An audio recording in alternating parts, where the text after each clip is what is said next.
दोस्तों, so this is the part 2 of our previous video जिसमें we have discussed what is economic recession and what are its various causes. If you haven't checked out that video yet, जल्दी से देखिए आओ. उसमें भी ended on a note कि economic recession depression में कैसे बदलता है. We are trying our best कैसे इकोनॉमिक सिचुएशंस और टर्म्स हम आपको आसान भाषा में समझा सके. Not just economics, we also have courses जिसमें हमने करंट अफेयर्स को डिकोड किया है in video lecture format. Link आपको डिस्क्रिप्शन बॉक्स में मिल जाएगी. तो एज वी सॉ कि जब किसी भी देश की जीडीपी लगातार 2 क्वार्टर्स मतलब 6 महीने तक नेगेटिव आती है तो उसे रिसेशन करार कर दिया जाता है. लेकिन कुछ समय ऐसे भी होता है कि जब रिसेशन डिप्रेशन में बदल जाता है, जो हुआ 1929 में अमेरिका में. जब अमेरिका एक मेजर इकोनॉमिक डाउनफॉल से गुजर रहा था तो उसे नाम दिया गया था द ग्रेट डिप्रेशन.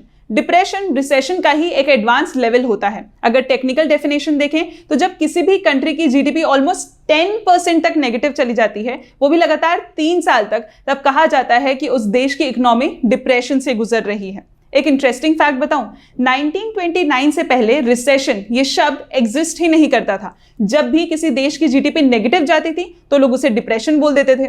लेकिन फिर आया एक्चुअल डिप्रेशन 1929 में, और जिसका कॉन्सिक्वेंसेस बहुत घातक थे. लोगों का मनोबल टूट चुका था और बहुत लंबे समय तक ये टाइम पीरियड खत्म ही नहीं हो रहा था. तब लोगों ने डिसाइड किया कि ऐसे एक्सट्रीम सिचुएशन को ही हम डिप्रेशन का नाम देंगे, और आगे जब भी जीडीपी नेगेटिव आएगी तो उसे हम नाम देंगे रिसेशन का. रिसेशन से उबर पाना एक बार फिर भी पॉसिबल है, लेकिन डिप्रेशन की मार बहुत गहरी होती है. लेकिन एक्चुअल में ऐसे हुआ क्या था? From here let's briefly know about the great depression of 1929.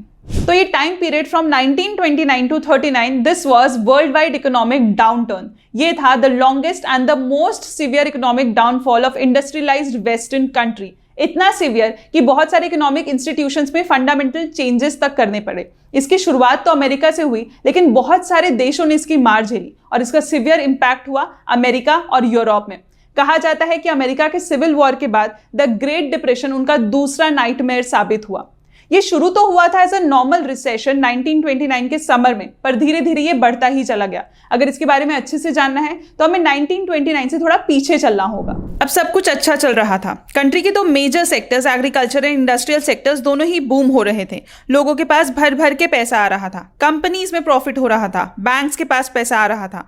जिससे क्या हुआ, बैंक्स ने भारी मात्रा में कंपनीज को लोन देना शुरू कर दिया, वो भी बिना किसी कोलैटरल के. लोगों ने भी अंधाधुंध स्टॉक्स में इन्वेस्ट करना शुरू कर दिया.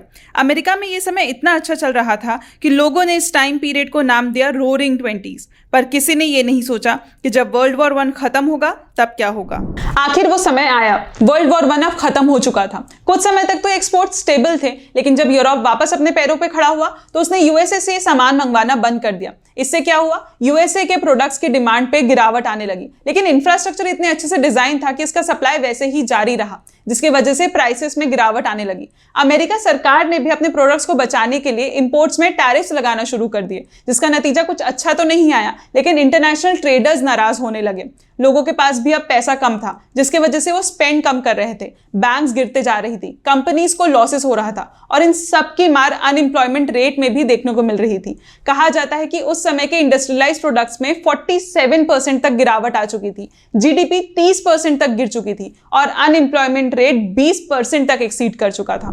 The constantly falling market forced investors into panic selling. अपने वैल्यूएबल शेयर्स वो पेनीज में बेचने लगे. आपको पता है 24 अक्टूबर 1929 को कुल 12.9 मिलियन शेयर्स का ट्रेड हुआ था, और उस दिन को ब्लैक थर्सडे के नाम से जाना जाता है. यूएस स्टॉक प्राइसेस फेल 33%, और ये कहलाया द ग्रेट क्रैश ऑफ 1929. और न जाने कितने हजारों लोग कर्ज में डूब चुके थे. अब क्योंकि 1929 तक कई कंट्रीज की इकोनॉमी अमेरिका से इंटरकनेक्ट हो चुकी थी, इसका प्रभाव यूरोप और जापान जैसी कंट्रीज में भी देखने को मिला. उस समय के अमेरिकन प्रेसिडेंट ने इशू रिजॉल्व करने की कोशिश की, लेकिन all policies were getting failed. 1929 से 33 तक कोई सुधार नहीं हुआ. फिर बाद में American president Franklin D Roosevelt की एंट्री हुई और उन्होंने कई चेंजेस लाए. रूजवेल्ट ने एक प्रोग्राम शुरू किया, न्यू डील. न्यू डील के अंदर 3 चीजों में फोकस किया गया, रिलीफ, रिकवरी, रिफॉर्म. हमने देखा कि लोगों के बीच बैंक्स का कॉन्फिडेंस खत्म हो चुका था. इसी को वापस रीगेन करने के लिए सरकार ने फेडरल डिपॉजिट इंश्योरेंस कॉर्पोरेशन बनाई, जिसके अंदर बैंक्स में डिपॉजिटेड मनी को इंश्योर किया गया. मतलब in future if the bank collapse, your money will be safe. फिर इसके अलावा न्यू बैंकिंग रिफॉर्म्स, जिसके अंडर बैंक्स को रिस्ट्रिक्ट कर दिया गया to invest in stock market. फिर सरकार द्वारा सिविलियन कंजर्वेशन कॉर्प्स भी लाया गया, जिसमें these corps were responsible to give low wage jobs to the unemployed people. जिससे क्या हुआ, थोड़ा बहुत पैसा लोगों के पास आना शुरू हुआ और लोग सामान खरीदने लगे, जिससे मार्केट में मनी सप्लाई धीरे से शुरू होने लगा। अब डिमांड बढ़ी तो इंडस्ट्रीज ने प्रोड्यूस करना शुरू किया टू फुलफिल दैट डिमांड। यहाँ तक कि सरकार ने नेशनल रिकवरी एक्ट भी लाए टू रिवाइव दीज इंडस्ट्रीज, जिसको अलाइन किया गया विद गुड नेबरिंग पॉलिसी, जिसमें इंटरनेशनल ट्रेड सुधारा गया। तो लोगों के पास पैसा आ रहा था, डिमांड्स बढ़ रही थी, इंडस्ट्रीज रिवाइव हो रही थी, बैंक्स में डिपॉजिट आने लगे और 1939 तक मार्केट में एविडेंट ग्रोथ आने लगा और डिप्रेशन फाइनली खत्म हो गया। Hope you guys understood the concept clearly. Comment section में जाके मुझे ये बताइए कि इंडिया में सबसे पहला इकोनॉमिक रिसेशन कब आया था। Before leaving, hit the like button if you like the video. Do not forget to subscribe our channel. Until then, keep learning.